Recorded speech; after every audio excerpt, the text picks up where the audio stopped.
Deevs and Daveys, welcome back to your favorite Melbourne podcast. We're back with another banger. Yeah, hey, you gotta make sure you tap in, lock in, so like, share, subscribe. Let us know how you feel about the video, and we've been loving the interactions, haven't we? Interact. We want to conversate. We're not here just talking. Yeah. We're here talking, opening a conversation up. Yeah. You know? I stuffed up. I'm putting my hands up, Deevs and Davies. I stuffed up. I dropped the episode on a wrong, awkward timing on a Tuesday. What a dog. Sorry, and it was one of our probably best episodes. Hey, Deevs and Davies, go back and watch it because it's actually such a laugh. Our last episode is probably one of our best episodes we've ever done of pure humor, bantering, and podcasting.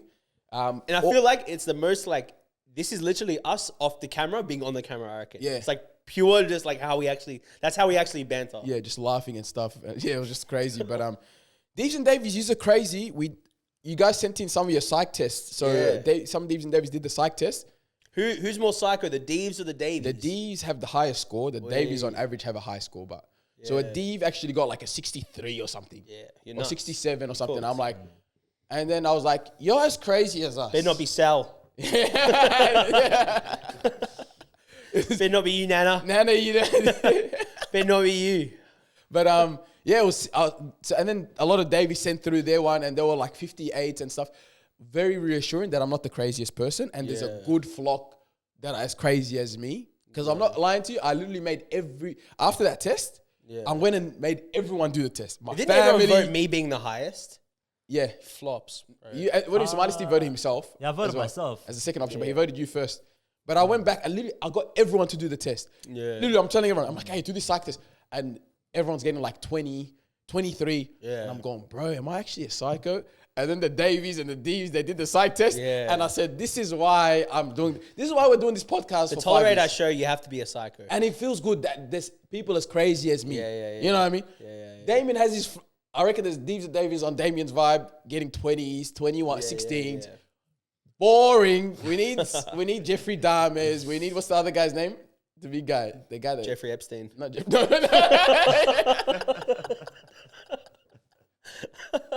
And one thing I've got to give a shout out to Damien, his psych ward skit. When I asked him what happens in a psych ward, so funny. His psych ward skit was the funniest podcasting moment I think we've done in the last 5 years. Yeah. I haven't laughed editing a clip that much in my life. Yeah. I was in tears that I even had to send the audio while I was walking home from work. Going, bro, this was hilarious. Yeah. Go back and watch it. I'm not lying. It's the funniest thing. Funny, bro. What an episode. What episode. Go back and watch it. Let's start. Hey, after that laugh, Deevs and Davies, your boy got sick, man. I had a bacterial chest infection. So Monday, Tuesday, Wednesday, Thursday, Friday. Bro, I was rocked, man. I was in bed. So I was sending so many reels to the boys this week, which I usually don't do. Yeah. So they were getting bombarded. But then I get a call. So I'm in bed. It's like 9:30. I get a call, and it's for my prime minister, who I vote. Most social impact. Yeah, is my prime minister vote. Like, I'd vote for this guy. Yeah, real guy, for real. 100% real gold. Tell him. So what did he do? So this guy, he calls me, and I'm like, yo, bro. I didn't know who it was at the start. Told me, yo, bro, it's my social. I said, oh, bro, what's up, man? How you doing? So I was like, hey, bro, I've been meaning to have this call, man. Sorry I'm getting too late, but I want to say congratulations on the engagement. So glad, congratulations, all those things. So, like, seeing what you're doing at church and all that thing. You're saying, like, congratulations. I see you working hard, grinding hard. He's like, you know what he is? He's a perfect guy at you can walk away from a conversation with him, and I reckon you could feel like you could take on the world. Yeah. He's like, I know you're going to be a great husband. I know you're going to be a great and amazing dad one day. Yeah. All this stuff. I would say, bro, I'm just trying to catch up to you, dog. Mm-hmm. Have this meaningful conversation. Anyway, the guy goes, all right, that's it, bro. Anyway, have a lovely night, bro. Good talking to you, whatever. Bro, I'll catch you around sometime. Goes to hang up. I was like, bro, what? I was like, what? Because, in my mind, people usually call, and when they call you, I always hear this. Yo, congratulations on the engagement. Da, da, da, da, da. Hey, by the way, this weekend or next few weeks, we got this coming up. I was waiting for hey, we need this, by the way. And then I was like, oh, you didn't have to ask for anything? And he's like, nah, bro, I just wanted to call and like actually just congratulate you. Like, no way. Hang up the phone. But it's pretty crazy, right? That like we've become so numb on like how we do relationship to the point when we think someone's calling us, there's like a need attached to what they're complimenting or whatever it is. It's pretty crazy, right? Yeah, it is. Nah, would you say you expect the same? I gave him your number. I saw him a bit earlier in the week. He's like, oh, hey, listen, I got to call him. I don't want to send him a message on Instagram. You know what I mean? Fake ass message.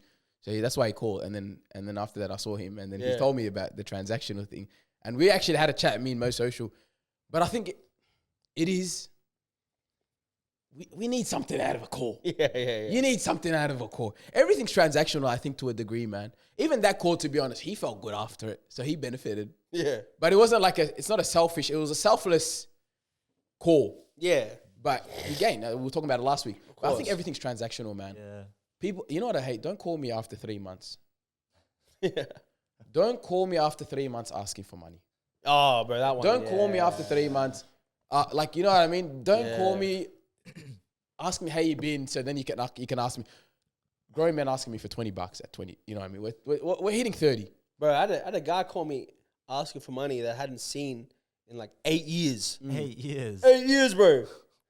Tripping out, bro. Yeah, it's very transactional.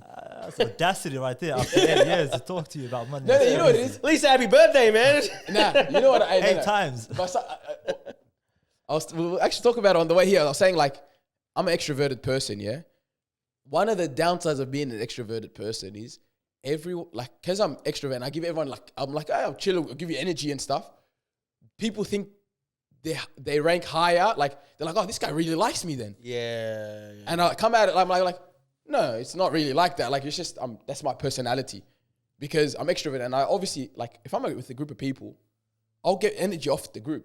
That's how I am as a person. I'm not those guys that get like socially drained. So like you end up kicking with people and they think they're closer to you than they actually are.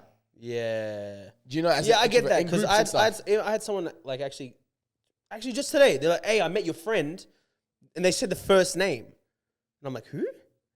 And they had to say the name like 3 times and then describe who they were for me to clock like, "Oh, you're talking about this person." Like, but like, I wouldn't say like, when there's friends, but then there's like acquaintances. Like you guys are cordial, you have good conversation, all that, but there's no more depth than that. Like, so for me, I was like, oh, true. Like, I just think the standard is that low, like that you think people are as close to you as that. So like someone that, for example, that doesn't really know you thinks, oh, this guy really likes me. Yeah. So that's why I see them as higher than what they actually are. That's what it is. So like, that's why everything's like it feels transactional and stuff. Like with me, it's like people think I'm like, oh, I'm really their friend. I'm like, I'm your friend. I've seen you once every 4 months.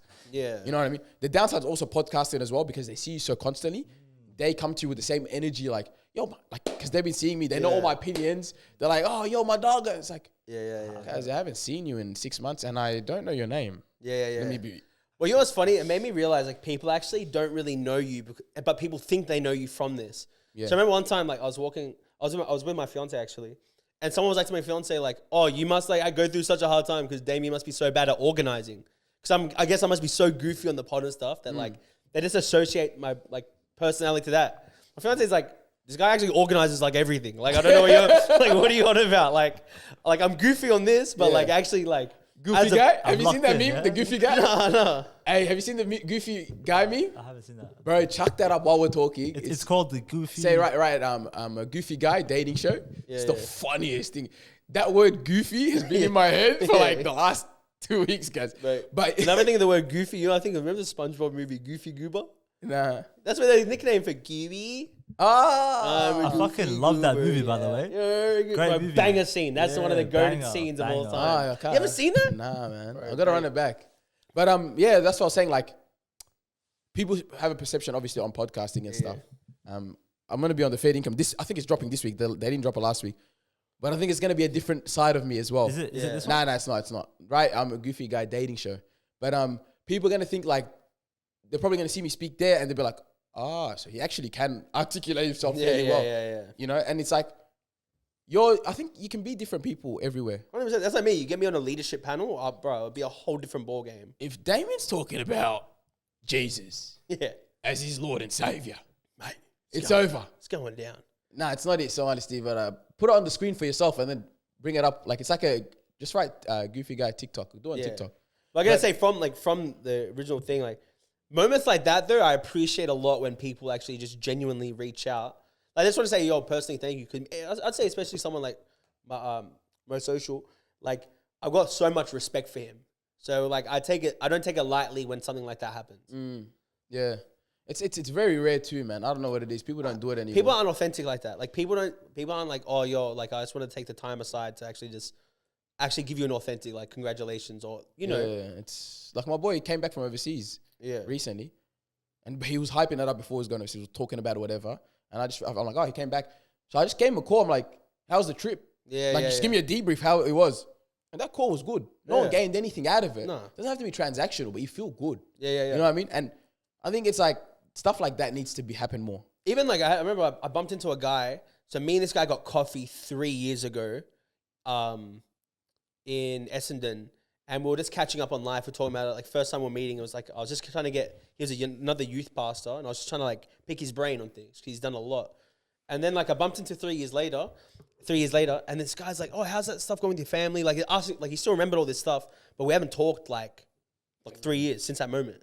Yeah. But he still remembered all that from the conversation. I was like, oh, bro. Do you like that? Yeah, 100%.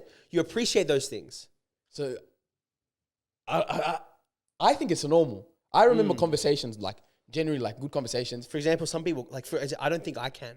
Oh, you can't? Nah, like, not. Today I did it. So I was at my uncle's house, and my cousin was talking, and I was talking to my little nephew, my cousin's son, and I go, hey, is this person and this person still your best friends at kindergarten? And just everyone just turned to me and like, what? Yeah. Like, they're looking at me like, how did you remember this kid's best friends' names? You know? Mind you, and mind you, like, I was playing FIFA while this was happening. Like, I'm playing FIFA, but I'm just... That's a psycho in you, bro. That's a psycho, but I just remembered that. But like... It's the 49%, yeah? It's that 49%. But they remembered it. It's like, I think, man, it's just like, how do you manage to maintain conversations and remember them as well? For example, like even names. Yeah. How do you remember a name when you're having a conversation with someone? I keep saying their name. Yeah, that's a good one. Yeah, I do that. I'll just keep repeating their name, and then I make sure like I say bye to them and say their name, and then a big habit is also when I save their name in my phone, I say their first name, last name, also with a bracket of like where our interaction of our like first met was. That's too much, bro. Nah, but like that way when I see the number call, says their first name, last name, and then like, so let's say I meet someone at church for the first time, but church. Because like there's so many names you meet at some point. Like, exactly. Bro, I know there's so many different like, the amount of like... So Money Steve goes to me, hey, there's a guy that knows you, and he goes, his name's Muhammad. He says he knows you. Yeah, bro, thanks, bro, yeah. All right, Muhammad. How am I gonna... That's the most common name on earth. I know probably like a good 70 Muhammads in my life. Yeah. You know what I mean? And I was like, how am I gonna remember? Yeah, you know what I mean? But like when you... Like, so I have to actually do that with the first time I met them. So I always remember like, oh, that's this person. Yeah, that's a good idea, actually. Yeah, that's a good idea. Just helps me. It does. Yeah, it helps with conversations. It makes conversations better as well. Yeah. I think growing up, you know what it is, you value conversations more because you're having interactions less and less the older you get, because things get into routine. So you end up just like either chilling with your co-workers or you're just chilling at home with your family. Yeah. You don't really meet people as much.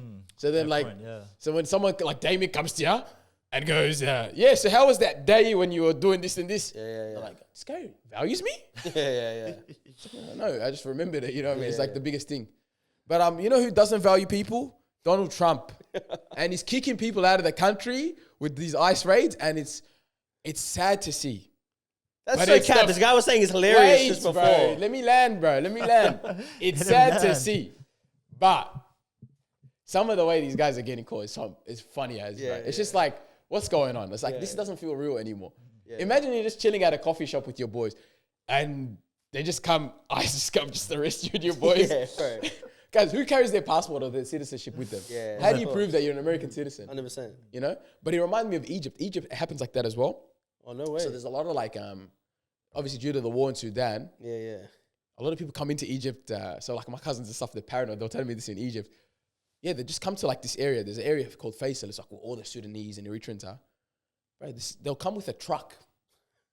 No ways. And they just run into, they'll be like, equivalent of like, raids, immigration raids, and you just see everyone's hitting the legs, guys. Whether you got papers or not, because there's this theory that they even rip up your papers in front of you and they'll chuck you in a van. No way. Yeah, it's crazy there.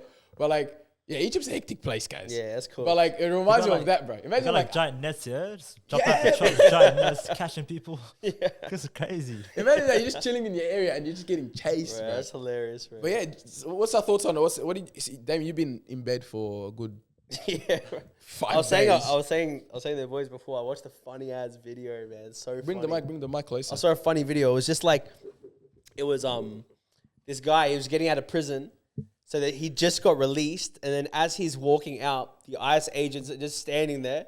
So he walks out. They release the cuffs. He walks outside, and these guys just go, "Yeah, follow me."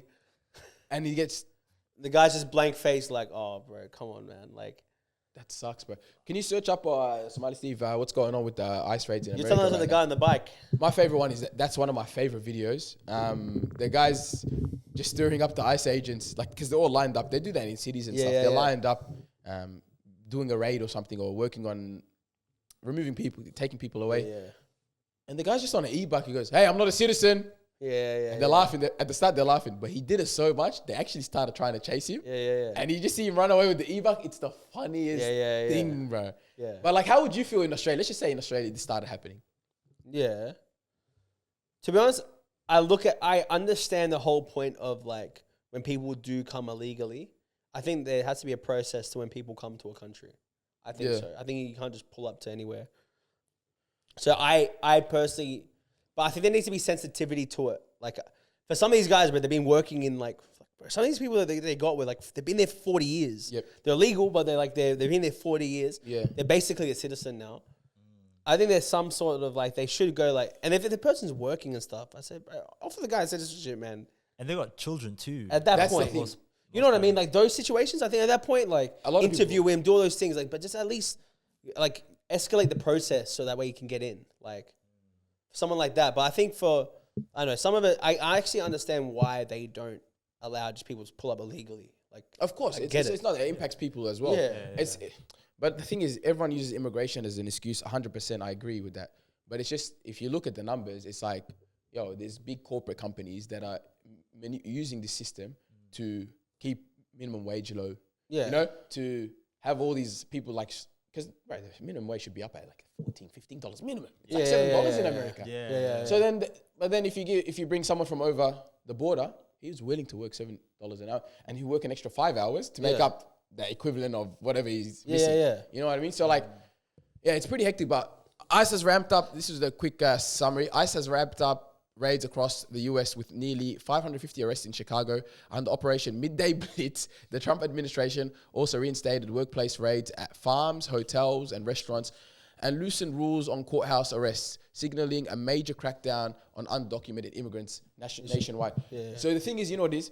He did. That's what he's campaigned on. He said, "I'm going to stop illegal immigration, and I'm going to stop it here. Yeah. I'm taking the prisons and stuff." If you look at it, a lot of the people aren't even prisoners. They're general workers and stuff. And if you look at Donald Trump, bro, there's a bit of double standards, bro. The guy saying restaurants and hotels and stuff. What does he have? Trump Towers is one of the biggest organizations in America, like that is. Yeah. You know, he's known for that. So he probably had a couple of illegal immigrants, and he knows that they're not the worst Yeah, people. of course. So it's just it's a bit scary. Like, But I would say, like, to be honest, I don't have a problem with the process of like how they're doing it. Like, I think you got to get people out somehow. Like, for example, like I think this type of tactics is what we need right now for like knife crime or like anything like that. Like, I think we need people that are like actually willing to go raid their houses, and then like if they're caught with it, throw the book at them. Like, I think there's just situations where you have to just put your foot down and go, no, we need to clean this up so we can move forward properly with the proper processes and all that. So for them, I get what you're saying, but like if you look at it, but they're halting. It's like for them, they're halting immigration now so they can clean this up. So then they can actually reevaluate. Yo, how many people can we actually let in, and then allow more people to come in properly. Yeah, but it's not happening like that. It's they're bringing thousands of people, ICE officers and stuff, across the streets, guys. Yeah. And they're just standing there and they're going, you know, hey, we're gonna go. Imagine you're at work and just a bunch of people walk in. You're a citizen. Yeah. A bunch of ICE agents run in, bro. You'd feel the type of way, bro. Of course, yeah. That's what it is, and it's this is not the right process. Obviously, go to the addresses and stuff. Yeah. I'm saying personally, a better approach would be like, hey, sending a mail saying, hey, listen. Right, it's not going to work. What are you on about, guys? No. But like this process of, hey, send them a letter saying, hey, listen, we're going to do this. Yeah, but the And whole then point... come a week later and then be like, all right, if you guys are willing to come in, Yeah. hand yourself in, we can do the process the easy Yeah, way. I agree, And then 100%. if not, okay, then the raids can start happening. But if you go on to someone at work and you go on here, it's It too is much. dramatic. It's like It a is. stressful situation. Yeah. It is. Just a quick figure of how many people came into the country illegally in the last 2 years. 2 to 4 million. 2 to 4 mil. In comparison to how many arrests? 500 arrests in the last. Right. You know what I mean? Trump. Like, But that's bro. just started. That just started. Yeah, Yeah, yeah, recently. starting up. Yeah. And that was in one city. Yeah, that just started recently. That's the 500 was in Chicago, and it was just a That was in midday blitz thing. Chicago, yeah, But yeah, like, yeah. this is to stop people from trying to get in now. So now people see that they're like, oh, I don't want to do this. That's what it is. That's why they're doing it like that. That's Of course. They're doing this whole scale. Deterrence. Trump's going to go. I'll tell you this. I can say this as well. Trump, by the end of his campaign, by the end of his presidential term, he's going to have the lowest numbers of illegal immigrants flooding into America in a long time. 100%. Yeah, that's true. You know, and he's going to turn around and say, "Hey, I did this. I stopped, for example, the war in Palestine and Yeah, Israel." yeah. He's going to say, I reckon by the end of it, the Ukraine wars, they're going to sort it out. So he's got a couple things that he's going to say, "Hey, look, I did all this. This is what I've campaigned on, and I've delivered." And that's why he's going so hard. Yeah. It does look scary, but that's the thing. Like, It's all about the results, let's man. just say- In 10 years' time, they're not going to remember the process. They're going to be like, oh, this guy did this. They're just going to see the actual result. that's what it is too. What is Like, it? for example, like what you were saying with the knife crime in Australia. Let's just say, like, hey, there's a number of kids that are like a bunch of criminals, raid their houses and stuff. Yeah. It's going to look bad. The news is going to go all over it. They're going to be like, oh my God, what's going on? But in 5-6 years, when there's no youth crime, like, and They're going to look back and go, oh, man, this person came in and cleaned all this up. yeah, And that person's going to be the person they're going to sing about as a premiere, even though they could do shocking everything else. yeah. But they could just fix this one thing. So I think that's what it is. Sometimes you got to be willing. If you're willing to be the bad guy, Yeah. you can win in the end. 100%. Yeah, that's true. That's a fair point. Yeah, it's valid. It's how like Dan Andrews was known, bro. The hardest lockdown ever. No one would know who this guy is if he never did the lockdown stuff. Yeah, he's no. But literally, the lockdown made a name for him. It was like, and then he takes pride in it. He goes, "I protected our state." That's his whole thing. It's like, And we did all right against COVID. we did, but that's why he's saying like, I held it down. No one else in the world was willing to do this apart from me. Like he held it down. Yeah, valid, bro. It's valid. But I don't know. what it is, man. That's what it is. You know, the progressiveness in me just goes, this is a bit intense. Oh. Yeah, the progressiveness in me makes me want to go to Starbucks, get a pumpkin latte, Yeah, spice. and then go spice, and then I want to go to the state library, and I want to have a banner, and I want to protest. That's what the progressiveness in me wants to then do. go to the doof that night. And then you go to the Doof doof. for in. Yeah, in print. The poof doof. Yeah, poof doof. But yeah, it's sad to see, to be honest. That's what it is. It's just Yeah, like yeah, sometimes you know what it is as well. Like You know, it's with people that are internet- actually escaping realities of what they have back home. They've finally found security doing something, and they're actually working. You know, they're not actually like bad people, but it's happening to these guys, and that's the what it is. unfortunate part. That's the I sad. agree. Like, no one leaves their home. But have you seen those videos? I'm not sure how accurate they are. The ones where they're like, I had this much debt and ICE deported me. Like, jokes on them because I don't have to pay it anymore. I did see that as well. Yeah. Yeah. Like, how accurate would that actually be? not sure. I don't know if I it's don't just think someone air raiding on TikTok. I think it's air raiding. I doubt someone would they would give a loan to someone who's illegally there. Yeah. Or, No, there's little short term ones, like the little cashy ones. Those ones are like the there was another one where he But said, someone's like, oh, I had an 80K debt for you college can, or something. You can do like local, the local, what's the corner shop loans, quick sharp loans, like cash converter type stuff. Yeah. cash converter type Pawnbrokers. loans. Huh? That's what they call pawnbrokers. Pawnbrokers? Yeah. Pawnbrokers. Pawnbroker loans, where the interest rate's a ridiculous amount, and then you go in there, you're like, let me get a $200 loan, and he probably just did that, and that's what he's saying. What were you Call gonna ice on say? yourself, yeah. What are you saying?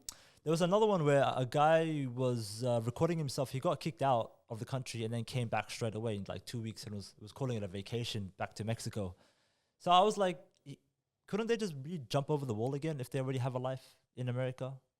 They can, but it's hard. It's hard now. I think, bro. I think they got that wall on lock at the moment, bro. It's pretty intense. Yeah. Yeah. Search up the numbers. How many? It's people are literally like getting in. 2016 Golden State Warriors, bro. Yeah. So it's They don't have the numbers just up yet. Of It's people all, that it's are- all spectacle at the moment. okay. Yeah, because it'd be crazy. Even like Australia, we did good. That's the thing. But like, do you remember Because the no one Stop can the- get here, bro.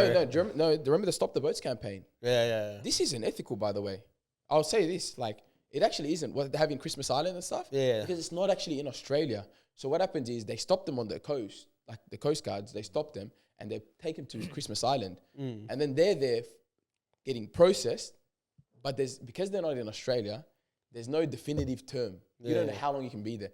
And there's a lot of people that They're there for depressed years, For man. years. Some people get...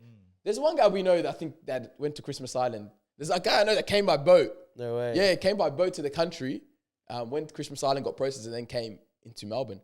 But, dope. Yeah, he's one of the guys I think from the area. See, he made it. Is he enjoying it now? Yeah, he loves it. See, Loves it. Loves it. Yeah, it's not that bad then. No, but like there's other people that are there. Like, for example, no, it depends on how. I think someone's been there for like 10 years. No, but you have to. It's how much paperwork can you provide? For example, like let's just say a lot of people come with like, yeah, obviously when you come in, you have like a little suitcase, a little bag that has all your documents. Some people don't come with nothing. Yeah. So how are we gonna do a screening to know whether this guy's gonna be doing the next fatal attack Of or course, this guy's 100%. gonna be one of the best contributors to society? It's Yeah. hard to judge. That's the problem, and then that's why they get stuck for like 10 years. Yeah. You know what I mean? But that stopped the boat campaign. But people saying this is unethical. Australia shouldn't be doing this. Whatever. But like after a while, no one's talking about it anymore. Yeah, we of don't course. have an illegal immigration problem. We have a legal. I'm saying we don't have a problem, migration problem, but we do say we have a legal migration problem. Yeah. People say that, you know. Yeah, we say it, but we actually don't. Yeah. The only thing you cop every now and then is like when some like Asian comes and says they're tourists, they just leg it Yeah. and actually just stay in the country. A lot of English people do that as well. I Yeah, think of the most course. illegal immigrants is English. Yeah. Search that fact up, Or someone. Irish. Steve. Yeah, let's find Yeah, out. the English, The British, they're doing runners in they're Melbourne. doing runners. They just stay here. They love it. They're like, I don't want to go back. Yeah, and you know what? I reckon no one would question them either. Yeah. He's one of us. Yeah, I genuinely reckon they wouldn't get It's questioned. not an issue. It's not us, but they're the biggest number of illegal immigrants in Australia because they come and they. No, I just think it's just immigrants, not illegal immigrants. they're not illegal. They're the highest immigrants. No, I'm saying illegal. Like, Yeah, as I in don't they think. overstay their visas. No, I don't think they're illegal. No, I like think. the ones that once you overstay your visa, you're illegal. Yeah, I know, but And I think they're one of them. Like I say I English. think it's legal. That's what I'm saying. I think they're legal immigrants, not illegal. Yeah, it's estimated. Okay, there's no public available Department of Home Affairs that breaks down nationalities of people living in Australia unlawfully. Okay. There's nothing there, yeah? Yeah, so they don't have any information on their nationalities. It is estimated 70,000 people are living in Australia unlawfully outside detention of early 2024. That's not that bad, man. 70,000, 70K. Let them stay. That's chill, man. Let them That's stay. chill. Make me those dumplings, man. Yeah, bro. Just They're good. Yeah, They bro. taste good, man. Just work in the back cash. Like, we don't care, bro. 70,000, no one Pick cares. those strawberries. Yeah, pick the strawberries. No one cares. Yeah, we're chilling. But, yeah, it's crazy. America just, it looks intense, bro. Like, what Yeah. about Kevin Rudd? What happened with Kevin Rudd? Bro, Donald Trump, bro. I've been seeing on my feed, bro. Just because you're a bit surprised me about this whole thing. Everyone loves K Rudd, man. You can't hate on the downball king, bro. It's the downball king, man. Yeah. Donald Trump. There's respect on his name, man. But then I saw it happen because I think Kevin Rudd said it first. He's like, I don't really like you, and he's like, then he goes back and he's like, I've never liked you. Yeah. And then like he was joking around with the prime minister because he was saying like, bro, is that clown still like in charge? And he's like, yeah, he's actually right here, and points to him. He's like, oh, bro, what the heck? Yeah. Yeah, I was surprised to see that. And everyone was just flaming him. Flaming Like everyone was Trump? saying, no, Kevin Rudd. People were saying, oh, this is embarrassing. There were a lot of people that are actually like really embarrassed by Yeah, it. the Sky News and stuff. That's the thing, because these are Rupert Murdoch's media team. That's the thing. That's why they're not. No, but comment sections. In the comment sections. Click on the comment sections. People don't understand that. By the way, that Kevin Rudd was a vital part of Australian politics. You know that. Yeah. You know, we went through the global financial crisis. Bro, Kevin Rudd's a hero. People are probably standing by him, bro. I'm telling you, go read the comments. It's not really, man. It's a bit mixed. It's not, bro. No one's hating on Kevin Rudd, bro. Bro, people don't understand. The world went into a global financial crisis, 2008, 2009. Yeah. Kevin Rudd was our prime minister. Australia barely got nicked by it. Yeah. This guy actually gave out. He sent out a package. I think it was given like $800. But to be fair, that was because before that, John Howard killed that. Like he killed it. He did so good for our economy. Our economy went high at our dollar was actually really good.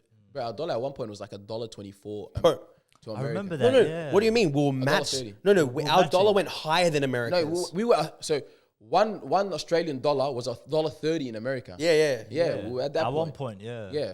We're making bread at that point, man. That was a good time to invest, go man, and in travel. America. Yeah. Yeah, no. We what's it called? I remember. A lot of people I knew were traveling to America at that time. So many people I knew were like Good when I was time in, to go, bro, I was in yeah. primary school. I'm like, bro, what the heck you mean you going to America, bro? Like, I remember my parents getting US dollars. Yeah. So they converted a lot of the Australian dollars to US dollars. Yeah. That time.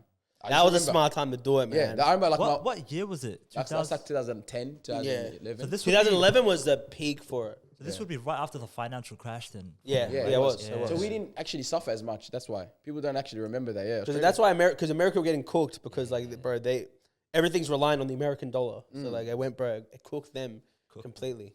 Yeah. But how do we always end up talking about politics? Yeah, look, How we're not does even this always political happen? individuals, yeah. Deevs and Daveys, you just Deevs came and- from a banger of an episode last week, and you're like, what the heck is going on? Nah, this is a boys? bit of a chill one. And then we'll get a guest eventually or something. I don't know, but the Deevs and Davies, they don't like guests. Yeah. They say that. They always say, "Oh, don't bring on a guest." Like every time. Yeah, I don't know what it is, man.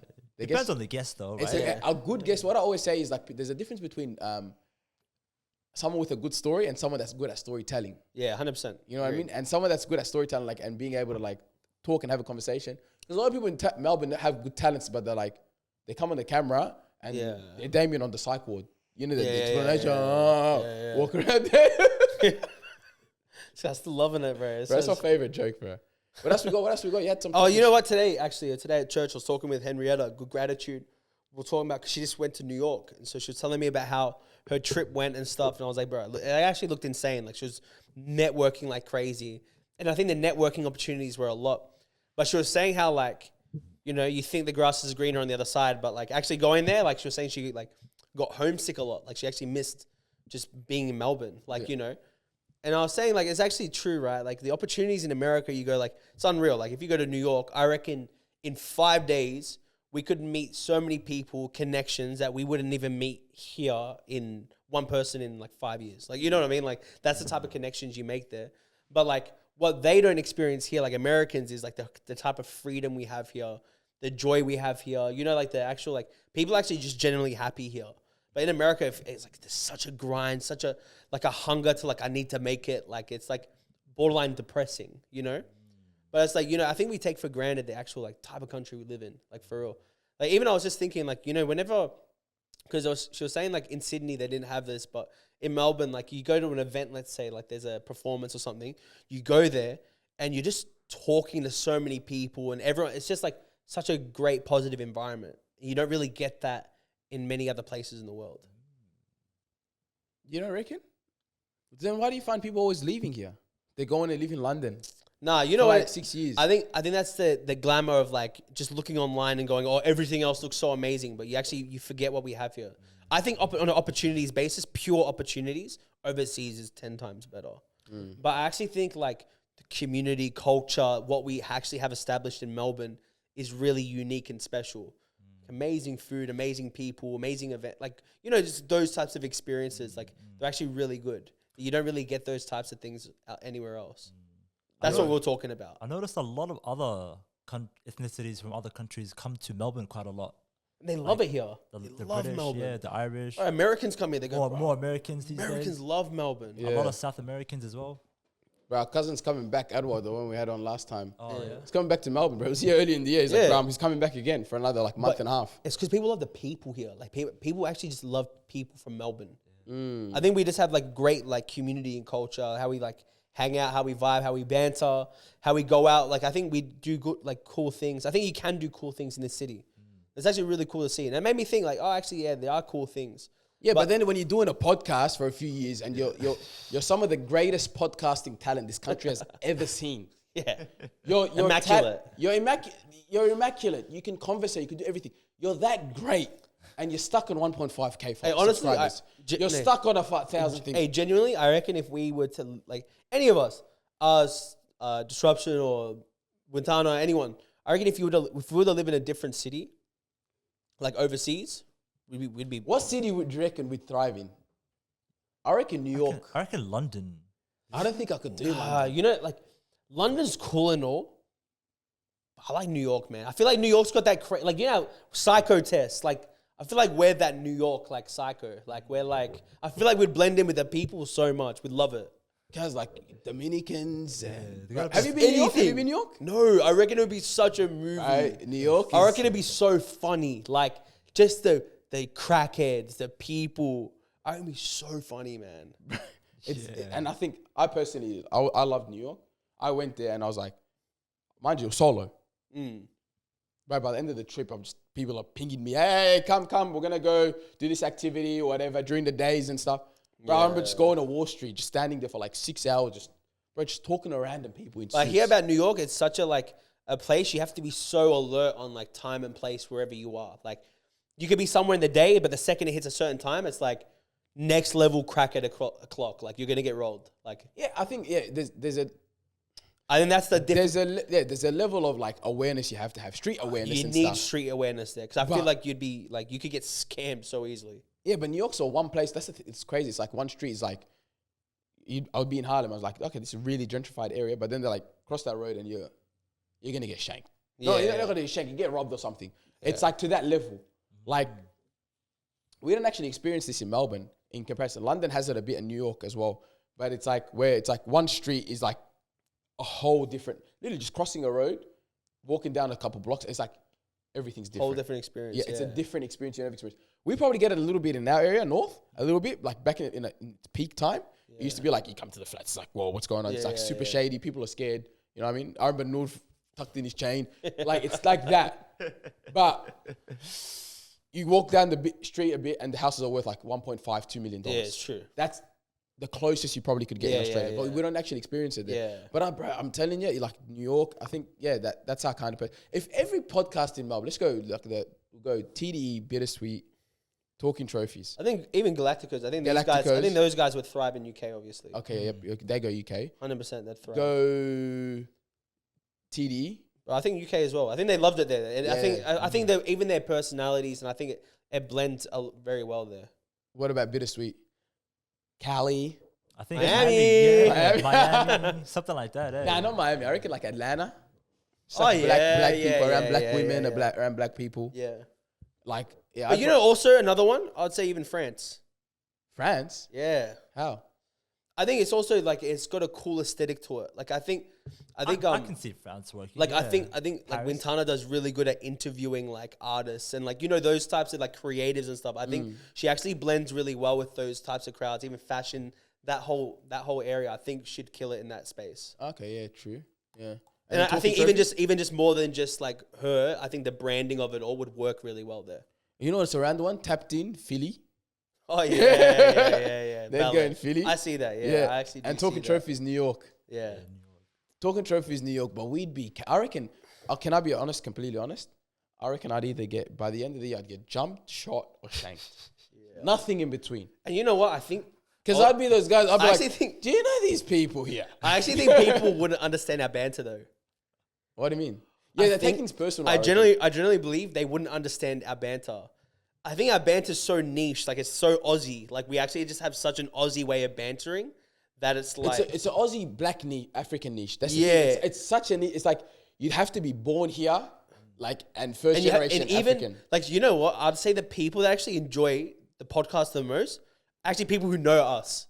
Like that's why they enjoy it because they go like it feels like just how we banter in person as friends. They go like just feels the same way. So it's like that's why I think it's like that's the hard part about how we do it. It's because it's that's the thing because it's such a like it's a niche. No, so we're in a niche, but we're talking about everything else. It's like schizo, bro. I'm bantering the whole time, bro. The guy does not know what's the guy, guys. We here for schizo. The guy, he goes, yeah, I'm schizophrenic. That's where he got the name from. He goes, I hear voices in my head. So the guy's got schizophrenia. He goes, I hear voices in my head, yeah? And then Damien said something, and then the guy goes, what'd you say? He goes, Damien looks at him and goes, nah, it was just the voices in your head. We just met him. We just met the guy. What did he say to that? No, he didn't clock that it was a joke. Like, I think, the guy was so, like, just paused. Like, he just didn't understand anything that was going on. That's what I mean. It's just a barrier. Like, you just won't understand it. That's why I think if we were actually in New York, I think our personalities match the people there. But I don't think the people there would actually get us. Yeah. But would it be Talking Trophies right now or Talking Trophies if they grew up in New York? Because it would be different. Nah, Talking Trophies right now. Because if I grew up in New York, Kaz, my name would be 50 Cent. Yeah? Yeah. Or I'd be, what's it called? What's his name? You'd be on crack. You'd just be on crack. Just running around. Someone crack running down the street. Hey, man. Go. All right, let's start this podcast. Hey, man. Let's start this podcast, man. Guys, if I lived in think, guys, nah, bro. I reckon, yeah. All right, guys, we're just going to have a break quickly for it. Yeah. Nah, I reckon if I was in New York, I would definitely be, guys, I'd be a hedge fund I'd be like working for like a hedge fund or Oh, something. you thrive, I think, even Wall work Street. wise. Work wise, I reckon Wall Street or I'd be on Wall Street, guys. I'd be taking Adderall pills, Yeah. making multi-million-dollar deals, and then after work, after finishing a 16-hour day of work, I'd be coming to the podcast studio and doing an episode. Smiley Steve would Interview work at people. a hot dog stand.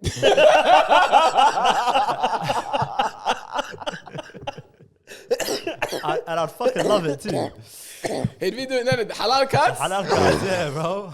Hey, Bro, for real, bro. hey, Damien's job. Damien will be I'll be airbending, bro. hey, Damien will be those dances in New York. cuz. Broadway. No, not even cuz. He'll be dancing in Times Square. No, those guys with the signs. Those you know, TikTok the- dances. Yeah, if he did. Busking, bro. Busking. No. You know the advertisement is like the advertisement signs the stand signs. outside the shop. Hey, after that we'd come here and we'd do a podcast. We'd do an and episode. we'd interview like French Montana. But you know what? We would actually have like the best stories. Think about that. All the different stories you'd bring to one place. Guys, but the thing is, like, that's the life over there. It's like literally everyone that does content overseas, like, they work like dogs and then Yeah. they do content. 'Cause Because you know, like- their content is their life. Yeah. And they're like, bro, their content is, this is me. Yeah. So they invest everything in it. They make it their whole personality. And that's like trying to grow. But you know, you also have to deepen it as well, because you know, like how algorithms work, it attracts the things that are in your city.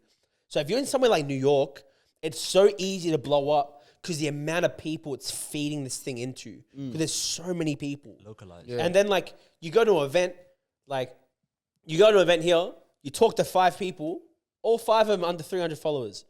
Bro, you go to New York, you meet 5 people, easily, and 3 of them has got 1 million followers.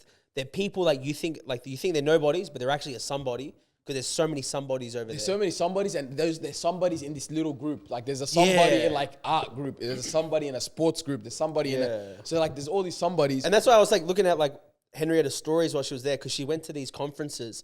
But like, bro, she was making mad connections, like with people with millions of followers, like getting opportunities to show like her book and everything. Like it just goes to show like the actual reach you can kind of. great book, by the way. Good journey. 100%, yeah. So you can like actually have a crazy reach when you're overseas. We should do. Maybe we should do a trip to New York. We should do a New York trip. I reckon just a 1 month trip. We Yeah. go there, Crazy. guys, and Do one there and one somewhere cooked. like where, guys. I reckon we should do Trump Wall, yeah. Vietnam. No. I'm saying, guys, we do New York from like 3 weeks, just podcasting intense, and then we go 1 week to a fentanyl infested area in America, and we just do word on the street. Yeah. We just do a word on the street, fentanyl infested area. I want the guys. Do you know the ones where they fold it up? They're standing up, but they fold it. Yeah. How's the weather down there? Word on the streets in those areas. The guys doing folded. I'll be like, so what yoga technique is this?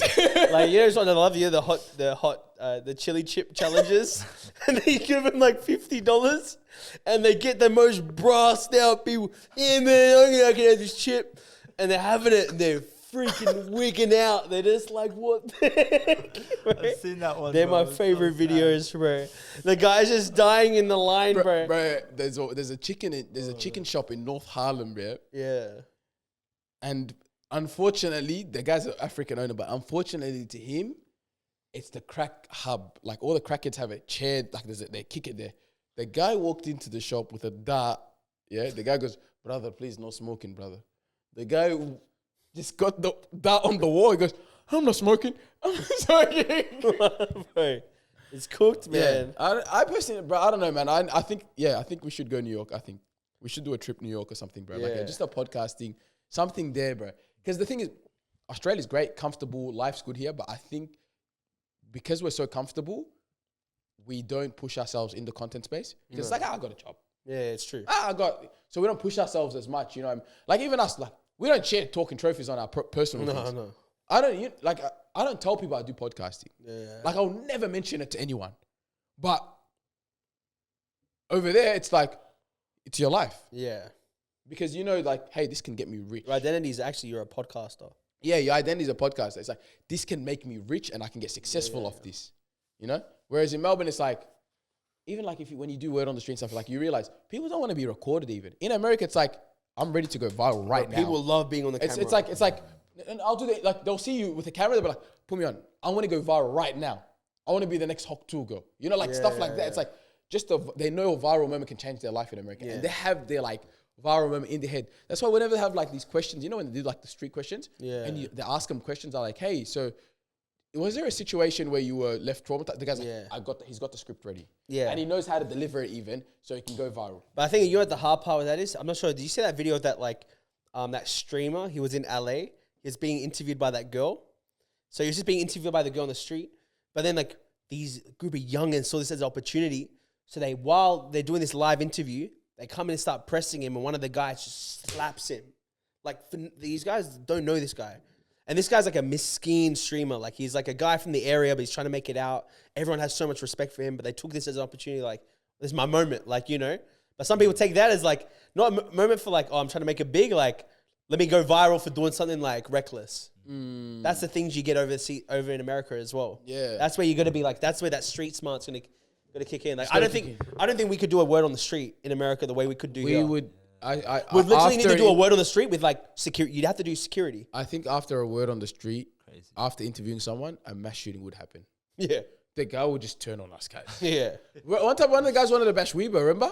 The Irish guy in Chapel Street, we did the word on the street. Oh, I can't remember, man. Yeah, it wasn't on camera. The guy wanted to fight Rayvo. Yeah. He has funny Rayvo's a risky guy, bro. I wonder what Rayvo did. Or it's because of the question he asked. Yeah, it was the question. Because it made him look dumb, yeah? Yeah. Yeah, that's right. I remember now. What was the question? I'm curious. I can't remember. It was ages ago. There was some like maths equation or something. Yeah. Something like it's simple, but it sounds confusing, but it's got such a simple answer to it. Yeah, bro. It was just it's a different time. But I think the comfort of Australia makes us not push as much as we should. Yeah. You know what I mean? In everything we do. I think everyone's like really average, mediocre here. Yeah. Like even like I was watching the TDE interviews and stuff. The people that interview already know how to talk. They sound like professional podcasters. That's why the clips are easy to make. Yeah, bro. Like they're saying it for him. They just deliver. Yeah, it's unbelievable, bro. Yeah. Melbourne isn't it, man. I think. But I think people are going to get desperate soon and get into the content space. I think that's the difference between someone who knows how to tell a story. Like, we can all say what's happening in the world today, but some people can actually tell what's happening in the world today, and it's so engaging, intriguing. Yeah, exactly. You know? Yeah, facts. What else we got, man? Is you got a hot take? Yeah, I do. Let's do Damo's hot take. Yeah, we can have a quiet episode this week. Yeah, done. I think we'll have a slow one. We'll have a big one next week. Social media didn't make people insecure, just exposed how insecure we already were. All right, one more time. Social media didn't make people insecure. It just exposed how insecure we already were. So yeah, people say like, oh, so everyone's insecure. Everyone's like, you've heard this before. Everyone's insecure because of social media. But actually, social media didn't do it. They were actually insecure all along. It just highlighted it. I think insecurity comes because people put themselves. I think social media gave us more exposure to be insecure. Yeah, because before social media, we were never actually we didn't have enough situations to be insecure. It exposed our insecurities. That's what it did. But it's the exposure to so many people who are better than you, pretty than you, making more money than you. Yeah, you know what I'm saying? Which would make you feel insecure because of that exposure. But if you didn't have social media, you wouldn't be exposed to as much of that. So you'd be less insecure, wouldn't you? Hey, you're saying my point, mate. Saying how social media like exposes it. That's the whole thing. People are already insecure though. So people were initially... Are you trying to say people were insecure? It's like saying apples are fruit. Your hot take was apples are fruit, cuz. I just clocked, cuz. You can't... Humans breathe. That's what it was, cuz. Not even a hot take, cuz. Well, I just clocked, cuz. Like, when he was trying to answer, I'm like, bro, that's not a hot take, cuz. Give us a hot take. You give me a hot take, bro. Yeah, I'll give you a hot take. Rayvo's hot take. Rayvo's hot takes. All right, let me tell you something about the juice. We love them. Yeah. That's a hot take. No, it's not. That's a hot take to say. Why? Because like so many people are like, oh, anti-Semitic. Yeah. Bloody hell, mate. But that's not the hot take. Do the actual hot take, bro, before we get cancelled. All right, what's another hot take? Let me see. I'll say like hot take would be that. But it's something we have to disagree with, though. We have to disagree with, yeah.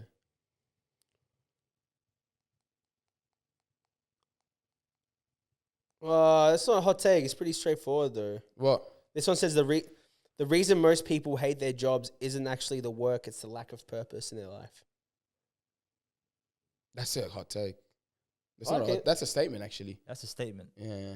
But Yeah. it's also The reason most people hate their jobs isn't the work; it's actually the lack of purpose in their life. You know what it is? Do you guys agree with that? You know what it is? It's the problem with us is we don't have enough exposure to realize what our purpose is. Yeah. I think so. So people end up just doing things and be like, I don't like this, but you don't know what makes you happy. Yeah, it's true. I think a lot of us have that. So it's like, you go to work and you're like, oh my God, this sucks.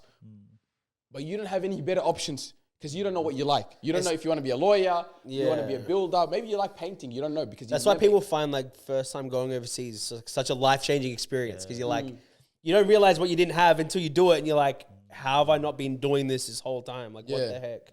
And then it adds purpose to their work. You work now so you can go on a holiday or, whatever it is. Yeah, that's what it is. Yeah, I think that's what I think.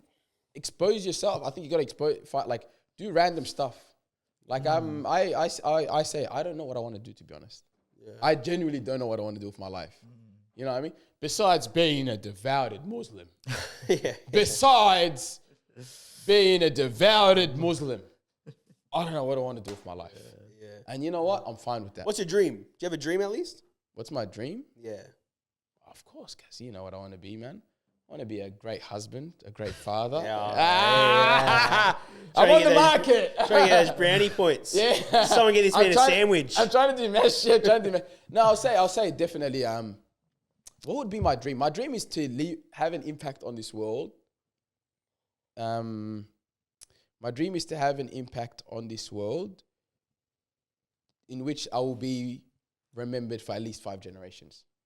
What a wimp, wow, bro. Okay. 5 generations. 5 generations is a lot. Yeah. Like 5 generations, bro. That's pretty, like, you have to do something, bro. Yeah, like, you can just build something and then leave it there. Not even that, man. I think, That's like 300 try years to or think of something. someone 5 generations ago that's done something that's, like, you can go, like... Yeah. That's 300 years, you reckon, 5 Five- generations? I don't even think you can think of many That's like people, 50... bro. Yeah, but you know what it is too? I'm also, like, fine with the fact that when I die, I'm probably going to get forgotten too. Like, I don't... Like, who's someone that's remembered for, like what, Winston Churchill or something like that? I'd write a book, maybe. Yeah, Winston I want to do Churchill, something. yeah. That's a good dream too. I want to do something in my life that I could write an impactful book on, as well. Oh, yeah. You know what I mean? Like a really impactful book. I'm not talking about like something like that can actually benefit people. Yeah. Like that's something I'd like to do. Yeah. But like an impact on this world somehow. Embracing your boldness. Yeah. BBC, bold by choice. Yeah. By choice. Bro, you've been waiting to say that. How quick this guy's been having that one in the back pocket for way too long.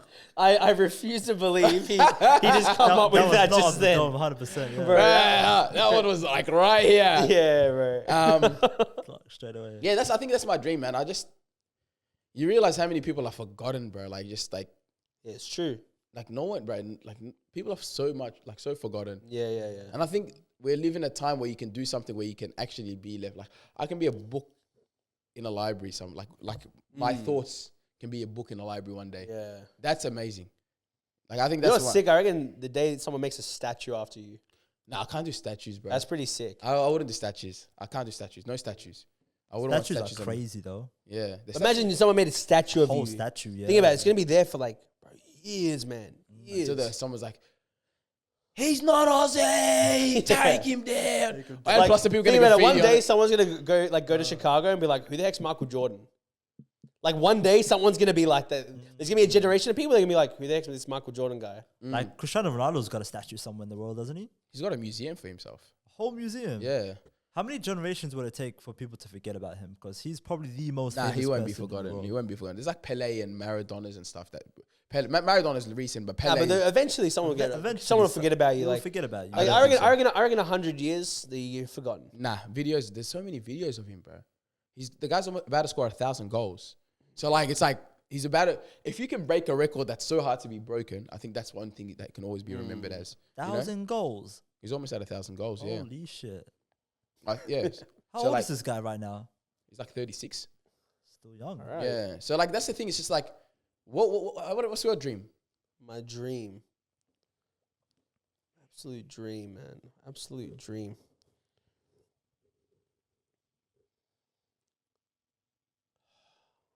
Like I think. What are you gonna say? Build your own church.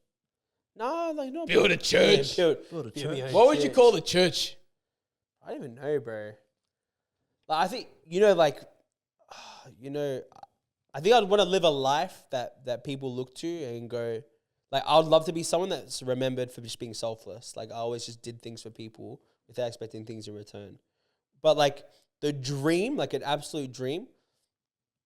I've always loved the idea of like, you can make so much money in the world, but being known as someone who's like made so much money, but then like you go out and you use that to like change people's lives, like completely like change people's lives. Like I think those things are like, but those things won't. But like, be honest, like who? Look, let's be honest. Do you want to be those guys that change the lives of like some random Africans in a village, or do you want to be like those guys that like? I'm just saying it's a hot take, but like, would you want to be those guys that like change the lives of people here? Like, you know what I mean? Like, that's the question as well. Because I can go right now and change. Like, No, I think it's not that hard. Like, you can go send some money overseas. They'll build a well under your name. You can build a mosque. You can build a church even for a couple $1,000s. It's so easy to do. You know what I mean? Yeah. You can build even like a well, whatever. It's not hard, but it's like doing it here is different. Yeah. Can you build a center where people can come and eat? Homeless people come and eat for hundreds of years. For example, like the Salvation Army. This is something that's known. That's a legacy. 100%. I'm not taking anything away from feeding someone in like a developing country or a third world country and stuff. But there's levels to it in a way. Like, No, you know what I mean? I know what you're saying. Like, You know what I'm saying? I think even establishing something here is like pretty remarkable. Like in your own city, being known for something, like that is just like so beyond you. Like, you have every reason to make it about you, and it's just selfless. Like it's not about you, your name. Like, and then I don't know. I think like for me, I love the ability to like preach. Like I'd love just to, the abilities to preach to as many people as I can. Can we go on a world tour? On Australian tour, sorry. And Damien preaches and I preach. Yeah. And you know what? Wintana's going to be the host. And by the end of it, she's going to say, all right, guys, how do you feel? Bitter or sweet? That's good. Yeah. Bitter or sweet? What do you guys think? Bitter or sweet? Yeah. Sweet. Yeah. Yeah, man. Like, that's funny as. Yeah. People still trip out that. They go, how's your cousin Christian? Have we no way. Have we ever said it on the pod? Nah. Yeah, let's go. Let's talk about it. Let's talk about it. Why not? This for the loyal Deevs and Daveys. Daveys. This is how a lot of people don't actually understand this. But Damien is my first cousin and he's a Christian. Yeah. I'm his first cousin and I'm a Muslim. Yeah. Also, people wig out that because we're related. Yeah. They go, how's your first cousin? Yeah. And they're like, is it like, oh my God, like your family's like, what the hell? I'm like, no, we don't really care, to be honest. Yeah. But like every now and then, I get bomb threats every week. But every now and then, your dad will chuck on a good YouTube clip of bro, me and this guy go Christian at it, versus we go at it, bro. Yeah, no joke. I think there was a day we went back and forth for 4 hours straight. Bro, do you love those talks, bro? Yeah, I do, man. I enjoy it. I love a good Christian deliberation talk. You know why I like it? Because we sharpen each other in those moments. And I think there have been times where I realized I was getting it wrong. And then I think now I know like how to actually do it right. Like I think there's two ways to do it. Like I remember I used to get super like defensive. Like I used to see it as like me being personally attacked. So like I'd become like petty, in how I'm responding. And same thing vice versa, but then I realized actually there's a healthy way to do it. And so now it's a lot better. We actually have like good conversations about it. Yeah. No, I love a good a good talk about, just Christian versus Muslim. Like I love those. Like 100%. I don't like watching them, but I love like listening to like or having a chat with someone that's Christian and be like, this is what we believe. Like it's not even like going straight to like verses of like the Bible or the Quran and stuff. Yeah. It's literally about like, look, we actually practice it this way. This is why we like aspects of the religion. 100%. Why do we do certain things this way, for example? Yeah. I love having those chats. Not like, look, in John, when he says, I am the Father and the Father is me. I'm not trying to do that, have that chat. I'm trying to talk about like, so how come you guys pray 5 times a day and why do you guys go to church on Sundays? Those 100%. Are the talks I prefer more than just like sitting there going, in Matthew, this is... Because I realize, those conversations, and that's what I was getting at, like those conversations get nowhere. Yeah. They actually get nowhere because I'm already set on my belief. My dad's already set on his belief or whatever. and it's just like we're actually not getting anywhere to each other. And it's actually just tiring. It's just like we're just going at it for the sake of it. Yeah. But I'd froth those back and forths, bro. I need to come one time and one day you should just come and I sit need to there, come. bro. I'm gonna G up your dad next time I see him. I'm gonna G him up and chuck on a thing. I'm gonna like, listen, let's have a debate, and I'll be the mediator. Yeah. And just have a good thing. But tell us. It always ends on like, at the end of the day, hell's real, and it's up to you. What you want to do. Hell's real, God's real. He goes, at the end Pick of the where day, you want to go. He always goes, at the end of the day, you're on your journey. You got to figure this out. Yeah, I love that. But yeah, so Damien actually grew up. So me and Damien, first cousins. So my mum and his dad are siblings. Yeah. Damien grew up with My mum. No, but before that, when your parents were together, your dad, me and Damien actually knew each other. Yeah. Until like what, 3? I was 3 years old. Yeah. 3 years old. Yeah. And then you went with your mum. Yeah, I went with my mum. So I went with my mum up until I was about 16 years old. 15 years old. So 15 years old, I still remember it. We're living in Reservoir. My mum walks into my room and she goes, Damien, I think you're old enough to make decisions for yourself. I want to ask you a question. Do you want to get in contact with your dad again? And I'm like freaking out. Like, what are you on about? Because keep in mind, I haven't talked, like I haven't known, like all of my life, I've known my dad not being in the picture. And so then she's like, okay, like, and then so I said, yeah, of course. Like, I'm like, I don't know my family. I don't know my heritage. I don't know nothing, like I want to know this stuff. And so next day, teed up a phone call, had a phone call with my dad. The next day he drove to Melbourne. So I met with him, and then eventually over the weeks got to meet the family and got to connect with my dad, learn about my dad and everything, How was it seeing him for the first time? Bro, trippy experience. We met at Coburg Lake. You know Coburg Lake? Met at Coburg Lake. And I remember the first time in my life I walked up the street. My mum and my dad were there. And I remember I was just tripping out because it was like the first time in my life I was walking down the street with my mum and my dad there. Trippiest experience. We went, we ate, caught up on life, and it was like a pretty surreal experience for me because like I'll always remember it like to the detail because like how much it was like a shocking thing, like So like that was pretty. It was a unique experience, and you know what, you learn stuff like that because like all my life I've only known what my mom's told me, and then now I have the opportunity to hear what my dad has to say about the whole thing. His dad into like UFCs and alpha male. yeah. But then I get to hear about like my dad's side of the story about how things happen and all that. And then for me, I get the ability to actually gather what they're both saying and they go, okay, this is actually truth. You're both kind of aerating here. No one's giving it to me straight. Those types of things. And at the end of the day, man, it's like, I think they both had me my dad and my mom were really young. And I think they were just both in their immaturity of their age. I got caught up in the crossfire between them two. And so I think that's how it all actually happened. Yeah.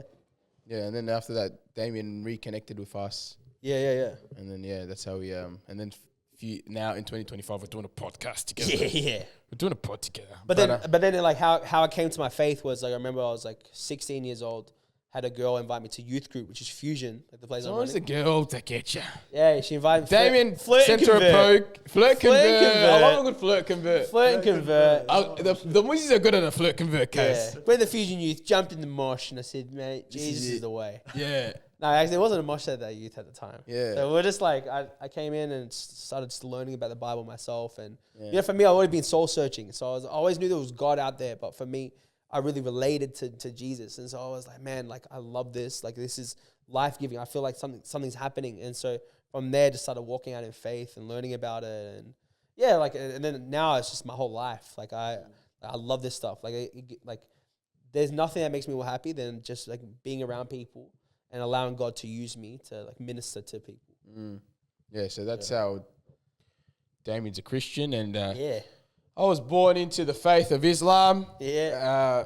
Came out of my mum and said, La ilaha illallah Muhammad Rasulullah, and I'm going to say that till I die. Yeah. But it's a good, the thing is people trip out how we like, they always think it's like, are you converting him or like, nah, it's just like he knows about the religion. Yeah. I know about his religion. That's what it is. I think religion's such a subjective experience. 100%.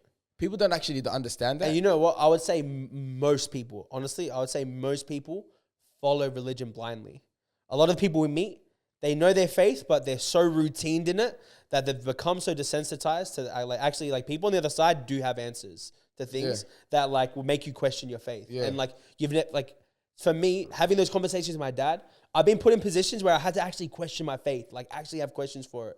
And I'm sure same thing vice versa, but in those moments, it's how both of us solidify actually, no, like I really believe in what I believe in. Like I delve in every faith. Yeah. Like I read into every faith. Yeah. I love understanding, okay, why does someone experience this? You know what I mean? And because I grew up like, my parents weren't like, oh my God. My mom didn't. She's like, oh, go read. I went to a Catholic school. She's like, oh, yeah, okay, go read the Bible, whatever. But then once they started, without consent, putting the ash. Oh, they're doing that? The Catholic stuff. Said, hey, slow it down, all right? Hey, slow it down, all right? He's open-minded, but my kid can be open-minded, but that's extreme. But yeah, that's so like I've always grew up like trying to understand. It comes from baptizing shit. The cardinal. Yeah, but pretty much that's what happened. Yeah, man. My parents always like, so they were. My mom knew stuff about like other religions as well. So like my earliest experience, I remember the Jehovah's Witness used to come because they always come to our area. J-dubs. Yeah, they just come. They knock on the door. No one opened for them in the flats. Yeah, no way. My mom used to come make them tea. Be like, hey, so what do you guys have? In my house, there's literally like, I remember like, going through the cupboard. There was pamphlets of like Jehovah's Witness things. And I used to read them as a kid too, like just reading into it. But like, I always grew up in that environment. So I know about like the Jewish religion, Christianity. And I think life's better like that. Like, I think it's so much more better like that. Yeah. Like, even when I was in Uganda, like, I'm there on a missions trip. But, like one of the days, I sat in the house with a family that were Muslims. And so I was sitting with the family, talking to the family. I had a translator there. We were talking about life, talking about, like, my upbringings, hearing about their upbringings, their circumstances and stuff. And it's just, like, I think life's better when you're actually, like, interacting. Like, I think this is a problem, actually. A lot of people are so just in their own faith that they only mingle with their own faith, and they shut the door of actually connecting with anyone outside of that. And yeah, it's okay. And that's when you have a boxed-in view of just life. But I'll tell you this, learn your faith first before you start going out. Of course. A lot of people don't actually know their faith like I have to learn the fundamentals of my faith before I actually go out and like start reading about other books. So I know, this is why I practice this. Yeah. That's what it is. A lot of people that it's like, they get boxed in because they know, like, they're kind of scared of the unknown. That's what it is as well. Yeah. You know what I mean? A lot of people, like, bro, even atheists, man. Like, I'll tell you the story. I saved the last time, yeah? So this is what happened pretty much. I do some volunteering. I know it's the guy from the volunteering, yeah? We have one-on-one. We're in a car. We're going back to the area to, like, do the debrief or whatever. And he goes to me, I'm like, you look tired, bro. He goes, yeah, I'm wrecked, man. I didn't really get much sleep last night. I'm like, oh, okay. Should have left the conversation there. Yeah. I should have left the conversation there. This guy goes to me, so I experience, so he's like, yeah, so like, it's like, I have these weird things where I wake up in the middle of the night and I just scream sometimes. Like, it happens every now and then. And I go, what do you mean? He goes, I'm like, oh, I should have stopped there. When someone's getting up in the middle of the night screaming, I should have stopped there. 100%. I go, what do you mean by that, man? It's like, so he's like, my brain doesn't understand the concept of life. He goes, I don't understand the concept of life. And it's like this whole thing of like God and where we were created from, why we were created, who created God. And my brain like goes in like a weird loop. So like at night, while I'm sleeping, my brain is like subconsciously like having these process thoughts. I could dream about them in a way. And I get up and scream. Yeah. First thing I said was Alhamdulillah. Do a psycho test. No. I was like, whoa. No. I was like, whoa. This is like, this is an intense feeling, bro. 100%. Because your brain's going, why am I created? Who created me? Who created my creator? And it's just keep going. And then I was explaining to him. I'm like, I was like, so we have this verse in the Quran. I'm like, this is what I believe. Like God is one. He's the Almighty. So He was never created. And I was telling him how like the idea of being created is a concept that we experience. Yeah. However, God doesn't experience. He's above time, gravity, space. And then after that, the guy goes, yeah. But and then he explained to me like what he believes and stuff. And I was like, okay. He goes, yeah, I was reading some books and he believes like, for example, there was one God and then he split into 2, 3, 4, 5, 6, 7, 8, 9 until it's what we are right now in a way. So like that's what he believes. I was like, okay, fair to you, but like that was an intense convo, guys. But you're staying up at night and I'm not. No. I was like, no. I found no, but I'm like, that's an experience too. Yeah, like, 100%. That's his own faith in a way. You know what I mean? I'm like, it's, as crazy as it sounds, like people might think it's crazy. It's like, it does make sense to It's him. a real experience. It's a real experience that he has. You know what I mean? Like, and you have to realize it's like, like understand your faith, understand like learn your faith first before like, because imagine someone that doesn't have faith. He's that like is. But in it's their true, faith. like, because I remember when I didn't have faith, and when I was like 13, 14, like something good would happen to you, and I remember I used to say things like, "Oh, the universe is looking out for me," you know, and in your mind you just believe it, like, because you're so like indoctrinated into this thing, but like because you haven't really tested it or like questioned it. Yeah, it's it's find yourself. You know what I mean? And the thing is, you know, people, a lot of like atheists, I think, also and agnostics have this envy of people in religion because it's like they say like this is not right what you believe. Like they believe genuinely like this is crazy what we believe. Whether you're a Muslim, Christian, Jew, Hindu, whatever, they think it's crazy, but they're like they still have this luxury of like you get to sleep at night. Yeah, like that's in like you get to believe in this hereafter. Like they think we die. They think we're living in La La Land, so we're just like sleeping in this fairy tale. And it's like so they think when we die, you're just gone. Yeah, you know. But like because we have this like all these religions have this idea of an afterlife. It's like you live life with a little bit more hope, and that's something some people do envy as well. But Deevs and Daveys, we wanted to wrap up the episode 20 minutes ago. We went to a deep topic. Yeah, we did. But it's good every now and then to talk about that stuff. Besides that, hit the subscribe button, share, like, subscribe. You already know. Stay humble, faith.